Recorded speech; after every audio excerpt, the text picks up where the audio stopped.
వెంకటేశ్వర స్వామి ధర అసురావుపేట అచ్యుతాపురం గ్రామంలో ఉద్యానవనం నిర్మాణం గత 40 సంవత్సరాల క్రితం జరిగింది. దానిలో వివిధ మొక్కలను పెంపకం చేయడం జరిగింది. ఇతర దేశాల నుంచి కూడా తీసుకొచ్చి మొక్కలు పెంచుతున్నారు.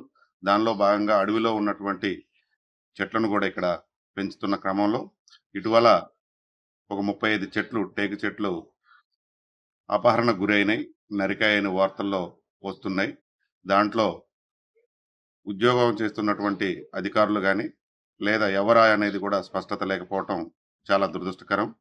ప్రభుత్వ సంపదకే అధికారులుండి కూడా నిర్లక్ష్యం వహించడం అనేది చాలా ఇబ్బందికరంగా బాధగా అనిపిస్తుంది. కానీ ఆ యొక్క 35 చెట్ల ఖరీదు సుమారుగా ఒక 70-80 లక్షలు ఉంటుంది. అది ఎవరు చేశారు, ఏం చేశారు అనేది కూడా నివేదిక రాకపోవడం చాలా దురదృష్టకరం. తక్షణమే దీనిపైన అధికారులు స్పందించి నిజాలు బయటకు రావాలని కోరుతున్నాం. ఫారెస్ట్ వారు రైతుకు కానీ లేదా తన సొంత అవసరాల కలప ఏదన్నా ఉంటే దాన్ని తన సొంత వెహికల్ పైన తీసుకొచ్చుకొని లేదా దాని అవసరాల గురించి వాడుకోవడానికి తీసుకెళ్తుంటే నిర్దాక్షిణ్యంగా ఫారెస్ట్ వారు రైతులను ఏ విధంగా వేధిస్తున్నారు, కేసులు పెట్టి లేదా వారిపైన జరిమానా కూడా విధిస్తున్నారు. కానీ వీటిని 2 సంవత్సరాల క్రితమనో సంవత్సరమనో లేదా ఈ మధ్యలో జరిగినా కానీ ఇంతవరకు దానిపైన చర్య తీసుకుపోవడం దురదృష్టకరం. తక్షణమే దాన్ని పునఃపరిశీలించి వారిపైన కఠినమైన శిక్ష తీసుకోవాలి. Okay, Pullaiah, CPM party Bhadradri Kothagudem జిల్లా పార్టీ సెక్రటరీ మెంబర్ని. ఇటీవల పత్రికలో వచ్చిన వార్త చూసినప్పుడు ప్రదేశం మీద వాస్తవ పరిస్థితి, పత్రికలో వచ్చిన పరిస్థితికి కొంచెం కన్ఫ్యూజ్గా అనిపిస్తుంది. ఈ విషయం ఏంటంటే, ఇప్పుడు మన అచ్యుతాపురం దగ్గర ఉన్నటువంటి ఫారెస్ట్ కార్పొరేషన్ సంబంధించినటువంటి నర్సరీగా ఉన్నది. అది కార్పొరేషన్ది, అది ఫారెస్ట్ డిపార్ట్మెంట్, అదొక డిపార్ట్మెంట్. అయితే అందులో టేకు చెట్లు నరికినట్టుగా ఫోటోలు ఇవన్నీ పత్రికలు వచ్చినాయి, వాస్తవంగా నరికినట్టు కనిపిస్తుంది. మరి దాని మీద యాక్షన్ ఏంటి అనేది కనిపించట్లేదు. తక్షణమే దాన్ని విచారణ జరిపారు, సమగ్ర విచారణ జరపాలి.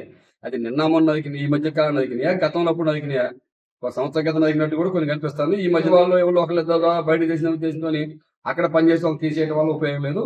సమగ్ర విచారణ జరపాలి. అదే సందర్భంలో ఎంతైతే నష్టం జరిగిందో అది ఎవరు దొంగతనం చేశారు, సంబంధిత డిపార్ట్మెంట్ ఏదైతే ఉందో కార్పొరేషన్ డిపార్ట్మెంట్ దాని మీద విచారణ జరిపి యాక్షన్ తీసుకోవాలి. వాస్తవంగా ఫారెస్ట్ వాళ్ళకి ఒక ఏదన్నా ఇంట్లో తీసుకొచ్చుకున్న పొలంలో బండి తీసుకొస్తామంటే పట్టుకొని కేసు చేస్తున్నారు. లేదు ఫారెస్ట్ లోకి వెళ్ళకూడదని ఒక చట్టం కూడా తీసుకొచ్చారు. ఫారెస్ట్ లో పోవటానికి మనిషి లేదనే పద్ధతిలో కొత్త చట్టాలు వచ్చింది. అటువంటిప్పుడు ఇంత పెద్ద మొత్తంలో లక్షలాది రూపాయలు టేక్ కలప ఈ పద్ధతిలో నరికి అమ్ముకున్నదనేటువంటి పరిస్థితి తెలిసినప్పుడు దాని మీద యాక్షన్ ఎందుకు ఉండట్లేదు అర్థం కావట్లా. అధికారులు మరి దీని మీద సమగ్ర విచారణ జరపాలి, దోషులు ఎవరో వాళ్ళని నిర్ధారించాలి.